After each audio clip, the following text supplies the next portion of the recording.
We'll guide you through how to use Trello for project management effectively. If you find this helpful, consider subscribing and liking the video. First, open your web browser and go to Trello's website. Once you're on the homepage, you need to log in or create an account if you haven't already. After logging in, you'll be taken to your Trello dashboard. Here, you can create a new board by clicking on the Create New Board button. Name your board something relevant to your project and choose a background color or image that suits your project theme. Once the board is created, you'll see a default setup with 3 lists: To Do, Doing, and Done. You can customize these lists by adding more or renaming them. To add a task, click on Add a Card under the relevant list, give it a title, and hit Add Card.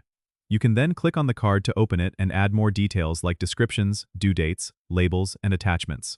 To organize your workflow, you can drag and drop cards between lists as the project progresses. Don't forget to invite team members to collaborate by clicking on Invite and entering their email addresses. You can also use the Calendar power-up to view tasks with due dates in a calendar format, which helps in keeping track of deadlines.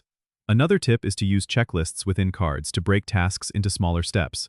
This is especially useful for complex tasks where you need to track multiple subtasks. Trello's intuitive interface makes it easy to manage projects visually, and the drag and drop feature allows for quick adjustments as priorities change. Remember to check notifications regularly to stay updated on team activities and progress. Don't forget to subscribe and comment if this helped you out.